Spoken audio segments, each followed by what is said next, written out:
Love is supposed to be a promise, steady, unwavering, something you can lean on in the darkest of nights. That's what Emma made me believe when she stood before me years ago, swearing that I was her only one, that she loved me beyond reason. I clung to those words like lifelines, never questioning them, until the morning I saw the truth with my own eyes, and everything shattered. It began with small things: late nights at work, unexplained messages, sudden showers before bed, and a kind of distance in her eyes whenever she looked at me. I tried to dismiss it as stress, as the natural ebb and flow of marriage, but deep down, unease gnawed at me. Emma had always been an open book, but now she was closing chapters behind my back, guarding her phone like it held her soul, slipping away with excuses that rang hollow.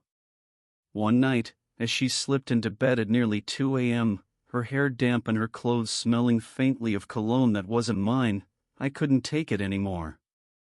I didn't confront her then, I just lay beside her, pretending to sleep, my heart heavy.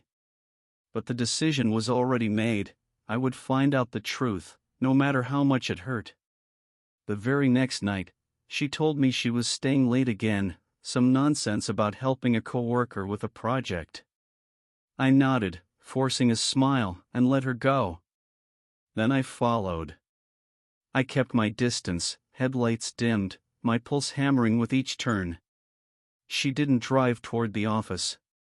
Instead, she went in the opposite direction, down quiet streets, past sleeping houses, until she pulled up outside a familiar one. Daniel's. Our so-called family friend. The man who lived just 2 streets away, the one she always said was like a brother. I parked a block away, my hands gripping the steering wheel so tightly they ached. I watched her walk up to his door with a kind of ease, a familiarity that stabbed me in the chest. He opened the door almost immediately, his face lighting up, not with surprise, but with expectation. She slipped inside like she belonged there. I sat in my car for hours, the night stretching endlessly before me. My chest felt tight, my throat raw from silent screams I couldn't release. I thought about every "I love you" she had whispered to me, every promise she made, every kiss that now felt like poison.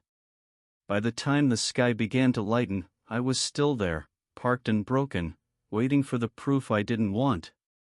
And then, at dawn, the door opened. Emma stepped out, her hair messy, her clothes slightly wrinkled, her face glowing with a softness I hadn't seen in months. She wasn't coming from work. She wasn't exhausted from helping a coworker. She was leaving another man's bed.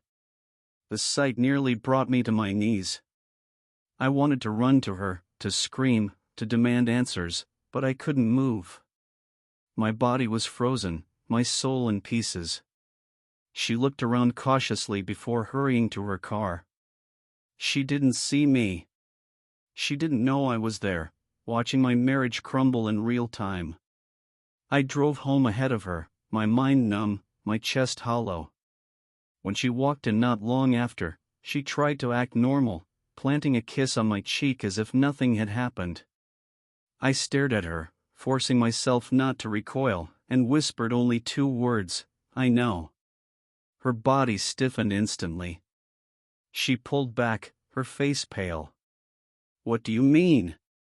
"I saw you, Emma," I said, my voice cold. "I saw you leave his house this morning." Her lips parted, her eyes glistening with fear. She stammered, "It's not, Mark, it's not what you think." I laughed bitterly, though it sounded more like a sob. "Don't you dare. Don't you dare stand there and lie to me again. I've spent months questioning myself, doubting my instincts, because you swore you loved me. And now I see the truth in the sunrise." Her tears spilled over then, her hands reaching for me, but I stepped back. "I love you," she whispered desperately. "I do. I made a mistake, Love?" I snapped. "You don't sneak out at night and crawl back at dawn from another man's bed if you love someone. You don't give your heart, your body, your trust, to someone else and call it a mistake. She broke down, sobbing, but the sound didn't move me. Once, her tears had cut me to the core.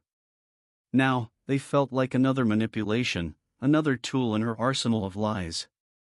I walked past her, up the stairs, and pulled out a suitcase.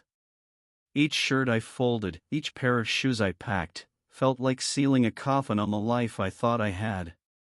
She followed me, begging, pleading, promising. "We can fix this, Mark. Please, don't throw us away." But I didn't answer.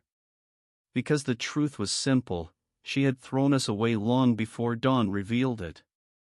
By the time the sun was fully up, I was gone. I didn't slam the door.